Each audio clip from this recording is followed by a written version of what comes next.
Perfect. And right now, we're going to switch it up to one of my favorite segments called Respect on My Name. My name, come up, respect. Yeah. Let's go. Stop playing with my name. And if you don't know, that's when I tell y'all if I got respect. A speculation for just something that happened in the news this week. And this one caught my eye, man. This was a serious situation. Mila Kunis, Ashton Kutcher got themselves in some hot water. They had to respond to Backlash. Basically, I'll give y'all the backstory. You know, they all were on a show called That 70s Show with Danny Masterson, Topher Grace, Vilda Varamera. I might be pronouncing that wrong. But you know what I mean? The young stars, they was out there.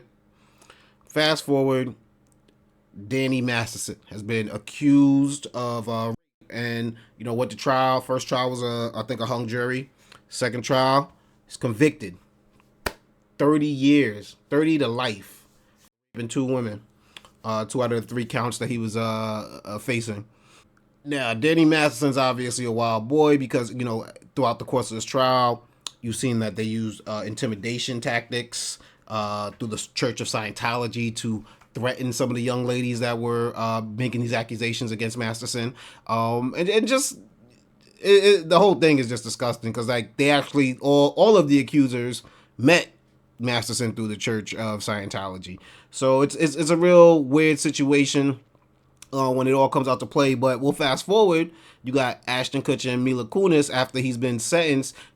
Get contacted by Masterson's family, you know, say, yo, you know, that's the homie, you know what I mean, before he got in trouble. Could y'all just, you know, write a letter, you know what I mean, maybe asking for just, you know, a lighter sentence. You know, I'm not necessarily saying that he should get off or that he didn't do this or nothing like that, but basically saying, you know, what you know about his character and how can, and maybe you can do something that can help, you know what I mean, reduce the sentence somewhat. So they wrote these letters, Mila Kunis and Ashton Kutcher, and it seems like they did not know that these letters were going to come to light eventually, you know. Now, the letters were obtained by Tony Ortega, and I believe he released it on, you know, like one of his websites or his blog. Like I said, I don't think Mila Kunis or Ashton Kutcher thought that these tapes would ever see the light. These letters would ever see the light of day. It's something that I'm noticing now, just within the legal system. You see it with Tory Lanez's phone call the next day after the, you know, the Megan Thee Stallion shooting, and that gets released. You see it with rappers that have done jail stints where you just see footage of what they've done inside the jails. You start realizing that this stuff isn't as private as you might have originally thought they were, and you see another case of it now with these letters being released. So before Masterson was sentenced to 30 years to life, you know, they just showed some love to their homie, which I think most people would do. You know what I mean? Like, yo, this isn't the person I know. We knew another side of him. It gets a little messy once you really get in the minutia of it because they start speaking about how Masterson is an advocate for anti-drug, you know what I'm saying? Like, he helped them not get caught up in drugs. He's a very huge advocate of staying off of drugs. But you know, that's a weird contrast because some of the charges he is being alleged of drugging the women. So it's like you can't play he's the anti-drug advocate and then also he's just been convicted of drugging women and so Ashton Kutcher and Mila Kunis, knowing, you know, the heat's on now, people know, you know, they dropped the video and they said, I'll play it for y'all. We are aware of the pain that has been caused by the character letters that we wrote on behalf of Danny Masterson. We support victims. We have done this historically through our work and will continue to do so in the future. A couple months ago, Danny's family reached out to us and they asked us to write character letters to represent the person that we knew for 25 years so that the judge could take that into full consideration relative to the sentencing. The letters were not written to question the legitimacy of the judicial system or the validity of the jury's ruling. They were intended for the judge to read and not to undermine the testimony of the victims or re-traumatize them in any way. We would never want to do that. And we're sorry if that has taken place. Our heart goes out to every single person who's ever been a victim of sexual assault, sexual abuse. The video is a little weird to watch, you know what I'm saying? It's obviously scripted.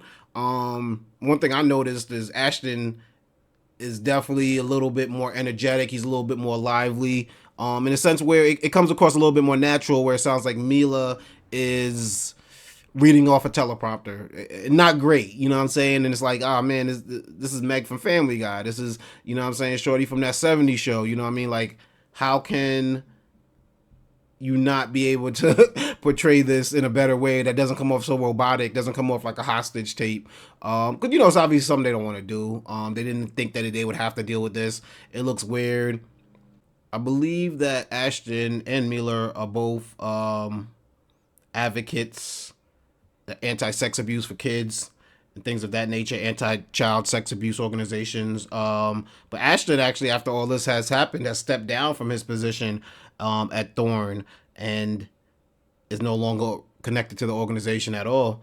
And it just goes to show you, man, the company you keep, the friends you have, it can, you know, come back to haunt you. Like, and also you got to know, like, hey, yo, this might, you know, that is the homie, and that is, I don't know, you know what, like, I'm not gonna lie, I think it's real easy to point a finger at them, but I feel like most people out there would do what Ashton Kutcher and Mila Kunis did in this situation, right? Like, if your homie needed a letter, you know he's going to jail, you know he about to be away, and if there's something you could do to maybe lighten that load, because you don't look at him as the criminal that the rest of the world sees him as. You remember your friend.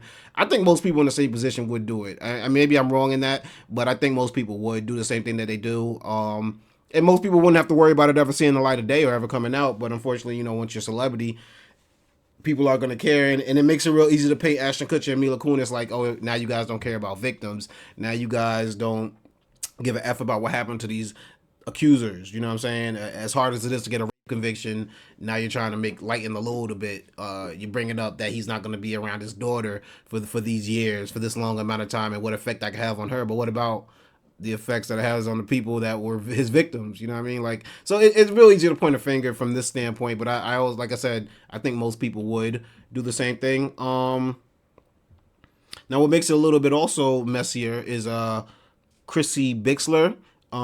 Is a former, she was actually one of the accusers of Danny Masterson. I don't believe that her count of rape was one that he was convicted for. I believe she still dated him after the situation that happened. She's come out and dropped, you know, a couple things in her stories. I'll read it to you. But basically saying, "Dear Ashton, I know the secrets your role model keeps for you, ones that would end you. Did you forget I was there? You were on speakerphone that night you called Danny on February 21st, 2001. I heard everything. I heard the plan. In my opinion, you're just as sick as your mentor." So we'll get right back to that date, February 21st, 2001 in a second, but I'll read you what she wrote to Mila. "Dear Mila, I pray you begin to process what you experienced as a child on that set. Your old interviews are very telling. I encourage everyone to watch them and decide for yourself what you hear and see. Do so before they get scrubbed from the internet. I also know what happened in Toronto and after. Question, if that's what you view as a normal relationship with a big brother figure, then I feel very sad for you, and I hope you consider getting into therapy. You all forget I was there the whole time. The first 5 years of that 70s show, I remember everything." It's messy. Because if you go back to that date that she dropped on Ashton, you know what I mean, very cryptically, February 21st, 2001, you're like, oh, okay, what is that? You find out Ashley Ellerin was a 22-year-old fashion student. She died on that date. Now, why is that important? Because Ashton Kutcher was actually showing up to her house before, actually, I guess after she was killed. The headline I'm seeing right now says, "The chilling details of the murder of Ashley Ellerin and the Hollywood Ripper trial. In February 2001, Ashton Kutcher arrived to pick Ellerin up for a date, but she didn't answer the door because she had already been stabbed to death by accused serial killer Michael Garguglio." So we don't know exactly what she is alleging there. Like she said, she kept it real cryptic, but it is a little fishy that she's now going back to that date, you know what I'm saying, bringing it up. Like, yo, I got dirt on you, doggy. So, you know what I mean? We got to see what comes out. And, you know, anybody who knows anything about the Church of Scientology, even in this trial, it came out that they use scare tactics to intimidate some of the women involved in this case. You know what I mean? So,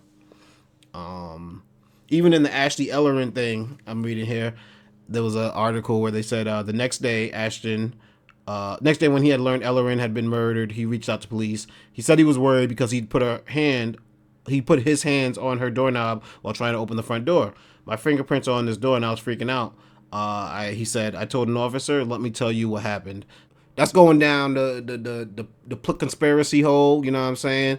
That I can't speak on that, you know what I mean? And we're going to have to see if Chrissy Bixler decides that she wants to come out and say what exactly she happened that day and what she knows. But just everything else, I mean, outside of that, just you feel, part of you could probably feel bad for Mila and Ashton, but part of you also has to feel bad for those victims because, you know what I mean, you got a high profile celebrity defending someone who did something to them. It could make them feel hurt.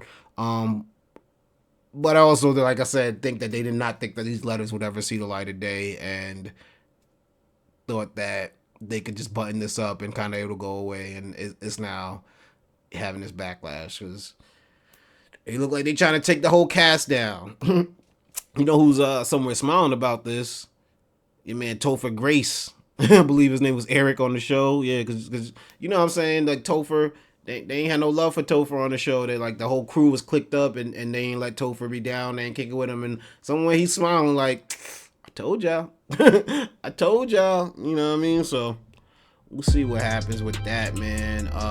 Perfect Talk is what it do. It's your guy DJ Playboy, man. Thank you for checking out this short clip of the Perfect Talk podcast. Please go check out every episode right there on the YouTube channel. Hit that like button, hit that subscribe button.